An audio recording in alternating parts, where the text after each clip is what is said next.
ओम उमा महेश्वराय नमः। आप सभी का हमारे YouTube चैनल पर हार्दिक स्वागत है। आज अमावस्या पर आइए सुने अमावस्या और पूर्णिमा दो बहनों की पावन कथा। एक राज्य में एक राजा और एक रानी रहते थे, जिनकी 4 संतानें थीं, 2 लड़के और 2 लड़की। एक लड़की का नाम पूर्णिमा तथा दूसरी लड़की का नाम अमावस्या था। पूर्णिमा घर के कामों में निपुण थी और घर का पूरा काम करती थी और भगवान की पूजा अर्चना भी किया करती थी। इसके अतिरिक्त वह गौ माता की सेवा भी किया करती थी। और उसकी दूसरी बहन अमावस्या ना ही घर का कोई काम करती थी और ना ही भगवान की पूजा अर्चना करती थी और ना ही गौ माता की सेवा करती थी। पूर्णिमा सर्वगुण संपन्न थी। फिर भी राजा और रानी अपने दोनों बेटों तथा पुत्री अमावस्या को ही प्यार किया करते थे और वह पूर्णिमा से प्यार नहीं करते थे, उसके साथ भेदभाव करते थे। राजा के चारों पुत्र और पुत्री धीरे धीरे बड़े हो रहे थे। जब वे बड़े हो गए, राजा ने अपने दोनों पुत्रों का विवाह योग्य कन्याओं के साथ करा दिया। इसके बाद रानी ने राजा से कहा कि अब दोनों पुत्री विवाह के योग्य हो गई हैं और इन दोनों का विवाह भी करा दो। लेकिन पुत्री अमावस्या का विवाह किसी बड़े खानदान में कराना और पूर्णिमा का विवाह किसी गरीब परिवार में कराना, क्योंकि पूर्णिमा को केवल भगवान की पूजा पाठ करना ही पसंद है और गाय की सेवा करना पसंद है। अब रानी ने राजा को दोनों पुत्रियों का रिश्ता तय करने के लिए भेज दिया। राजा ने अपने पड़ोसी राज्य में जाकर वहां के राजा के पुत्र से अमावस्या का रिश्ता तय कर दिया और वहीं पास के गांव में जाकर एक गरीब परिवार के लड़के से पुत्री पूर्णिमा का रिश्ता भी तय कर दिया। ये सारी बात जाकर राजा ने अपनी रानी से बताया तो रानी ये सोचने लगी कि अब देखते हैं कि भगवान इसकी मदद कैसे करते हैं। ये बहुत पूजा पाठ करती है और भगवान में मगन रहती है। पूर्णिमा का भाई उसकी भाभी पूर्णिमा से बहुत प्यार करते हैं, क्योंकि पूर्णिमा उनके घर के कामों में उनका साथ देती है और कामों में उनका हाथ बटाती है। और यही उनकी दूसरी बहन अमावस्या उन पर अपना रोब जमाती है और घर का कोई कार्य नहीं करती। कुछ समय बीत जाने के बाद दोनों पुत्रियों का विवाह हो जाता है। राजा और रानी विवाह के बाद अपनी दोनों पुत्रियों को विदाई देते हैं। विदाई देते समय राजा और रानी पुत्री अमावस्या को बहुत सारा धन और दौलत देकर विदा करते हैं और पूर्णिमा को कुछ भी नहीं देते, खाली हाथ अपने घर से विदा करते हैं। इसके बाद दोनों बहनें अपने अपने ससुराल को चली जाती हैं। कुछ दिन बीत जाते हैं और एक दिन अमावस्या अपने घर पर शिव जी की कथा रखती है, जिसमें वह सभी गांव वाले को निमंत्रण देती है और अपनी बहन पूर्णिमा को नहीं बुलाती। जब गांव की सभी औरतें अमावस्या के यहाँ जाती हैं तो वहाँ का सब दृश्य पूर्णिमा अपने घर के दरवाजे के बाहर बैठकर देख रही होती है। तब वहां से गुजर रही औरतें पूर्णिमा से कहती हैं कि तुम्हारी बहन के यहाँ शिव जी की कथा रखी है, क्या तुम नहीं चलोगी? पूर्णिमा ने कहा, मुझे निमंत्रण नहीं आया, मैं नहीं जा सकती। सभी गांव की औरतों ने पूर्णिमा से कहा, बुलाया नहीं तो क्या हुआ, भगवान शिव की कथा है, तुम हमारे साथ चलो। गांव की सभी औरतों की बात मानकर पूर्णिमा भी उनके साथ भगवान शिव की कथा में अमावस्या के घर चली जाती है। जब अमावस्या की नज़र पूर्णिमा पर पड़ती है तो वह कहती है कि तुम यहाँ कैसे चली आई, मैंने तो तुम्हें बुलाया नहीं था। खैर कोई बात नहीं, अब तुम आ ही गई हो तो चुपचाप बैठी रहना। और ये कहते हुए अमावस्या ने पूर्णिमा की गरीबी का भी मजाक उड़ाया। पूर्णिमा की आंखों में आंसू आ गए और रोते रोते मन ही मन में पूर्णिमा भगवान शिव से विनती करती है, हे भगवान, क्या पूजा पाठ करना गलत है? गौ माता की सेवा करना गलत है। आखिर मेरी गलती क्या है? आप मुझ पर अपनी कृपा दृष्टि कब बनाएंगे? पूर्णिमा बार बार भगवान शिव से यही कहती रहती है। इतने में शिव कथा पूरी हो जाती है और अमावस्या भगवान का प्रसाद बांटने लगती हैं। वह सभी लोगों को प्रसाद देती है, लेकिन पूर्णिमा को वह प्रसाद नहीं देती। पूर्णिमा बिना प्रसाद के ही अपने घर लौट जाती है। रास्ते में वो ये सोचते हुए चलती है कि यदि बच्चे उससे कथा का प्रसाद मांगेंगे तो वह उन्हें क्या जवाब देगी। उसने सोचा था कि वह अपने मायके अपने भाई और भौजाई के यहाँ जाएगी और वहाँ जाते हुए बच्चों के लिए कुछ लेकर जाएगी। ऐसा सोचते हुए वह अपने घर वापस लौट आई। घर वापस लौटकर आने के बाद वह अपने पति और बच्चों से कहती है कि वह अपने मायके जा रही है। पति ने कहा ठीक है, और कुछ समय के बाद पूर्णिमा अपने मायके के लिए रवाना हो गई। चलते चलते रास्ते में एक चबूतरा आया जिस पर तुलसी का पौधा लगा था। उस चबूतरे पर एक बूढ़ी अम्मा बैठी हुई थी। वह कोई और नहीं, साक्षात तुलसी माँ थी। उस बूढ़ी माता ने पूर्णिमा से कहा, बिटिया तुम कौन हो और कहाँ जा रही हो? पूर्णिमा अपना परिचय देती है।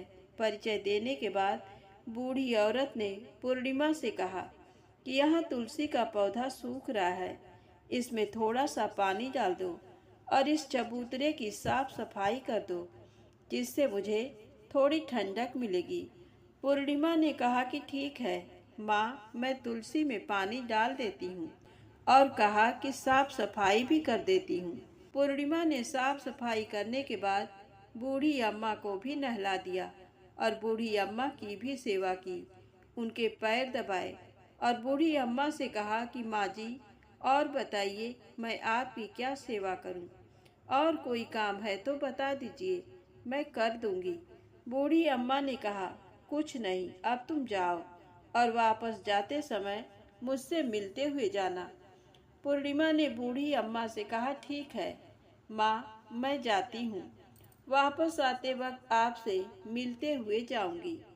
कुछ समय आगे चलने के बाद एक शिव मंदिर आया। वहाँ पर उसे एक बूढ़े बाबा मिले जो मंदिर के बाहर बैठे हुए थे। वह कोई और नहीं, साक्षात भोलेनाथ थे। उन्होंने पूर्णिमा से कहा कि कहाँ जा रही हो, तुम कौन हो? तब पूर्णिमा ने अपना परिचय दिया और फिर उस बूढ़े बाबा ने पूर्णिमा से कहा, इस चबूतरे की और इस मंदिर की सफाई कर दो। तब पूर्णिमा ने मंदिर की और चबूतरे की साफ सफाई कर दी और वहाँ पर पूजा पाठ अर्चना भी की। और साफ सफाई पूजा अर्चना करने के बाद उन्होंने बूढ़े बाबा को भी नहला दिया और उनसे कहा कि बाबा और कोई काम हो तो बताइए। तब बूढ़े बाबा ने कहा, नहीं बेटी, अब तुम जाओ और वापस आते वक्त मुझसे मिलते हुए जाना। पूर्णिमा ने कहा, ठीक है बाबा, मैं जाती हूँ, वापस आते हुए आपसे मिलते हुए ही जाऊंगी। आगे चलते चलते कुछ दूर चलने के बाद पूर्णिमा को एक काली जी का मंदिर दिखा। वहाँ भी एक बूढ़ी अम्मा चबूतरे पर बैठी हुई थी। उस बूढ़ी औरत ने भी पूर्णिमा से कहा कि बेटी तुम कौन हो, कहाँ जा रही हो? तब पूर्णिमा ने उस बूढ़ी औरत को भी अपना परिचय दिया। बूढ़ी औरत ने पूर्णिमा से कहा कि यहाँ पर सभी पूजा पाठ करने के लिए आते हैं, लेकिन मंदिर की साफ सफाई करने के लिए कोई नहीं आता, इसलिए तुम मंदिर की और चबूतरे की साफ सफाई कर दो। पूर्णिमा ने कहा, ठीक है माता जी, और पूर्णिमा मंदिर की और चबूतरे की सफाई कर देती है और पूजा पाठ भी करती है और माता जी का श्रृंगार कर देती है और उस बूढ़ी अम्मा को भी नहला देती है और बूढ़ी अम्मा के पैर दबाती है और कहती है कि सभी काम हो गया है माँ, और कोई काम हो तो बताइए। बूढ़ी अम्मा कहती हैं कि नहीं बेटी, अब तुम जाओ, लेकिन वापस आते वक्त मुझसे मिलते हुए जाना। पूर्णिमा कहती है ठीक है, और वह आगे चली जाती है। आगे चलते चलते एक नदी आती है। वहाँ पर भी एक बूढ़ी अम्मा बैठी रहती हैं और वह कहती हैं कि बेटी तुम कौन हो और कहाँ से आई हो। उसे भी पूर्णिमा अपना परिचय देती है। बूढ़ी औरत पूर्णिमा से कहती है कि नदी पर स्नान करने तो यहाँ पर सब आते हैं, लेकिन यहाँ की साफ सफाई कोई नहीं करता, इसलिए तुम इस किनारे पर साफ सफाई कर दो। पूर्णिमा कहती है ठीक है माँ जी, और वहाँ की साफ सफाई कर देती है। और वह बूढ़ी अम्मा के पैर दबाती है और कहती है माँ जी, और कोई काम हो तो बताइए। बूढ़ी औरत कहती है कि कुछ नहीं बेटी, तुम जाओ, लेकिन वापस आते वक्त मुझसे मिलते हुए जाना। और वहाँ नाव में बैठकर नदी के दूसरे किनारे पहुँच जाती है और वहाँ अपने मायके के घर पहुँच जाती है। वहाँ पर पूर्णिमा के भाई और भाभी उसे देखकर बहुत खुश हो जाते हैं और वे पूर्णिमा की बहुत खातिरदारी करते हैं और उससे बहुत सारी बातें करते हैं और कहते हैं कि बच्चों को भी साथ में लेकर आती तो बहुत अच्छा होता। अब कुछ समय के बाद पूर्णिमा ने वापस अपने ससुराल जाने को कहा तो उसकी भाभी ने उसके लिए एक साड़ी दी और थैलों में बच्चों के लिए कपड़े और खाने पीने की कुछ चीजें रख दी और कहा कि तुम बहुत दिनों के बाद आती हो। और पूर्णिमा की भाभी ने ये थैला पूर्णिमा के हाथ में दे दिया और कहा कि जाओ और जल्दी वापस आना। इसके बाद पूर्णिमा वहां से अपने ससुराल के लिए रवाना हो गई और उसी नदी के किनारे पहुंची और नाव में बैठकर दूसरे किनारे पर उतर गई। वहां पर उतरने के बाद वहां पर उसे वही बूढ़ी अम्मा मिली जो साक्षात गंगा मैया थी। उस बूढ़ी अम्मा ने पूर्णिमा को एक थैला दिया और कहा कि इसे तुम अपने घर जाकर ही खोलना। उन्हें लेकर पूर्णिमा वहां से रवाना हुई। आगे कुछ दूर चलने पर काली माँ का मंदिर आया। वहां पर काली माँ बूढ़ी माँ के रूप में विराजमान थी। उसने कहा, आ गई बेटी पूर्णिमा। पूर्णिमा ने कहा, हाँ माँ जी, मैं आ गई। तो काली माँ ने उसे एक थैला दिया और कहा, तुम ये थैला अपने घर जाकर खोलना। अब पूर्णिमा के पास 3 थैले हो गए थे। तीनों थैली लेकर पूर्णिमा आगे बढ़ी। कुछ दूर जाने पर शिव जी का मंदिर आया, जहाँ बूढ़े बाबा के रूप में शिव जी स्वयं विराजमान थे। बूढ़े बाबा ने कहा, पूर्णिमा तुम वापस आ गई। पूर्णिमा ने कहा, हाँ बाबा, मैं वापस आ गई। बूढ़े बाबा ने भी पूर्णिमा को एक थैला दिया और कहा कि ये थैला तुम घर जाकर ही खोलना। पूर्णिमा ने कहा, ठीक है। अब पूर्णिमा के पास 4 थैले हो गए। पूर्णिमा एक साड़ी में चारों थैलों का एक गट्ठर बना ली और सर पर रखकर वहां से रवाना हो गई। कुछ दूर जाने के बाद उसे तुलसी माँ बूढ़ी औरत के रूप में मिलती हैं और कहती हैं, पूर्णिमा तुम आ गई। पूर्णिमा कहती है, हाँ माँ जी, मैं आ गई। वह बूढ़ी औरत भी उसे एक थैला देती है और कहती है कि ये थैला तू अपने घर जाकर ही खोलना। पूर्णिमा कहती है, ठीक है माँ जी। अब पूर्णिमा के पास 5 थैले हो गए थे। पूर्णिमा वहां से रवाना हुई तो वापस अपने घर पहुंच गई। पूर्णिमा ने थैले को नीचे रखा और सबसे पहले अपने मायके का थैला खोलकर देखने लगी। उसमें बच्चों के लिए अच्छे अच्छे कपड़े और खाने पीने की चीजें थीं और उसमें कुछ गहने भी थे। पूर्णिमा ने कपड़े अपने बच्चों को दे दिए और खाने पीने की चीजें भी बच्चों को दे दी। बच्चे ये सब पाकर बहुत खुश हुए। पूर्णिमा ने दूसरा थैला खोला जो उसे गंगा माँ ने दिया था। उसमें ढेर सारे हीरे जवाहरात, सोना चांदी थे। इसके बाद अब पूर्णिमा ने तीसरा थैला खोला जो उसे काली माता ने दिया था। उसमें बहुत सारा सोना श्रृंगार का सामान भरा हुआ था।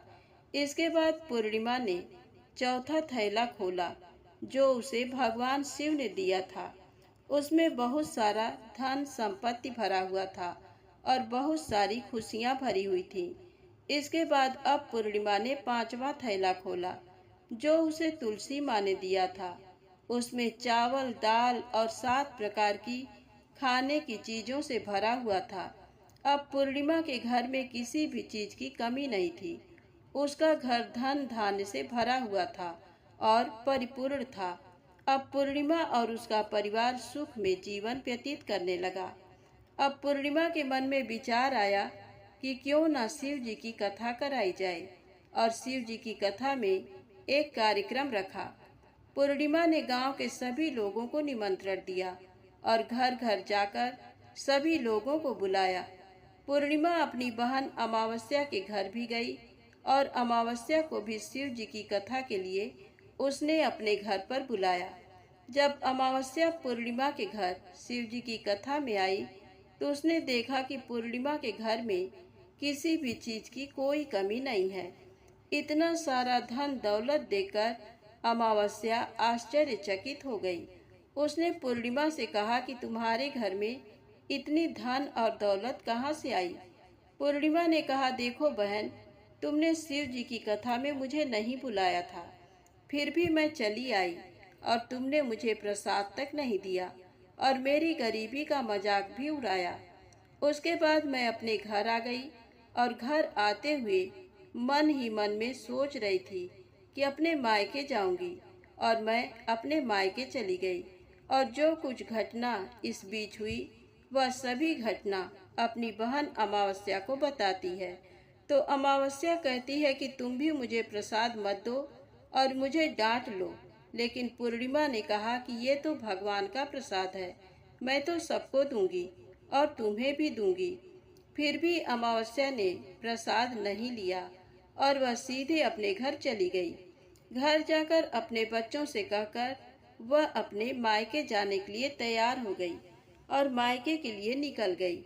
उसे भी रास्ते में चलते चलते तुलसी माँ मिली, जो चबूतरे पर बूढ़ी माँ के रूप में बैठी हुई थी। बूढ़ी माँ ने अमावस्या से कहा कि बेटी, कौन हो तुम और कहाँ जा रही हो? अमावस्या ने अपना परिचय दिया और बूढ़ी माँ ने कहा, बेटी, ये तुलसी का पौधा सूख रहा है, इसमें थोड़ा सा पानी डाल दो और इस चबूतरे की साफ सफाई कर दो। इस पर अमावस्या ने कहा, बुढ़िया, तुझे दिखाई नहीं दे रहा कि मैंने इतनी महंगी साड़ी पहन रखी है, ये गंदी हो जाएगी। ऐसा कहकर वहां से आगे चली गई। आगे जाने पर उसे भगवान शिव मिले। भगवान शिव से भी उसने यही बात कही। आगे जाने पर उसे काली माँ मिली। काली माँ से भी उसने यही सारी बातें कही।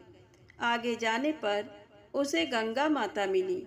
गंगा माता को भी उसने यही जवाब दिया और ऐसा कहकर वह आगे चली गई। इसके बाद अमावस्या जब नाव में बैठने लगी तो उसे नाव में फूलों की जगह कांटे भरे थे, जो उसके पैरों में चुभ रहे थे। किनारे पर उतरकर वह अपने मायके चली गई। जब वहां उसे उसकी भाभियों ने तथा भाइयों ने देखा तो मन ही मन में कहने लगे कि काम की न काज की, 2.5 मन अनाज की। अब आ ही गई हो तो ठीक है।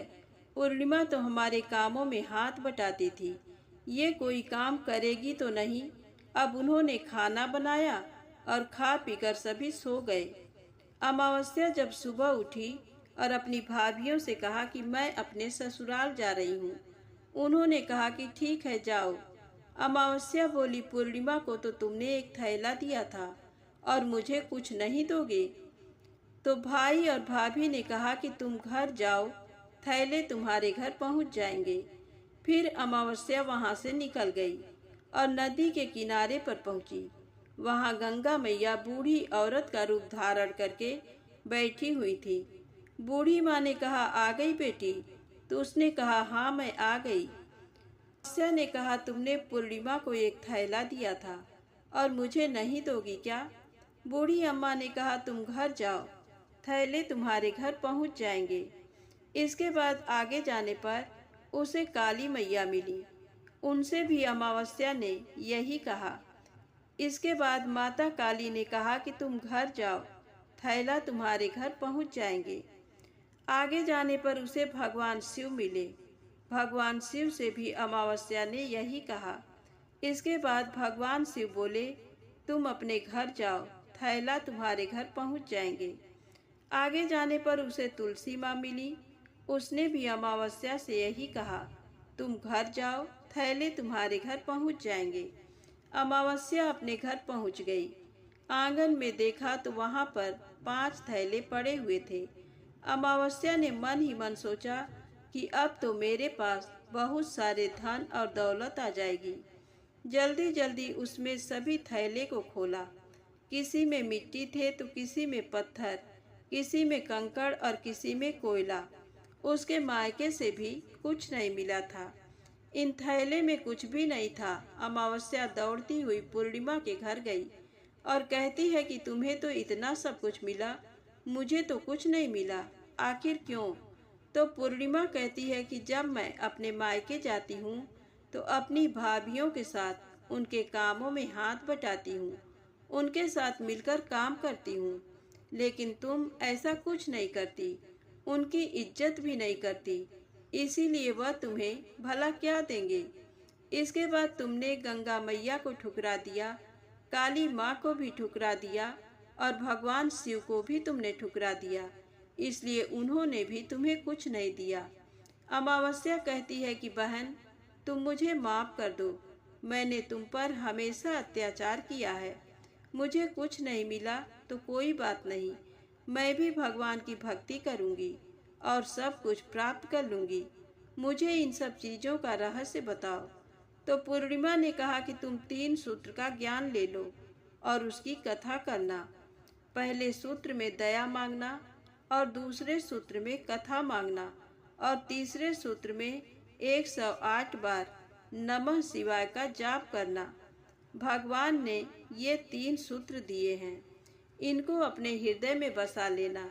मैंने भी ये 3 सूत्र अपने जीवन में अपनाए थे और सच्चे मन से भगवान की भक्ति पूजा पाठ की थी। फिर भगवान ने मुझे ये सब कुछ दिया और तुम्हारे पास जो कुछ था वह भी सब खत्म हो गया। इसके बाद अमावस्या अपने घर गई और भगवान की पूजा पाठ करने लगी।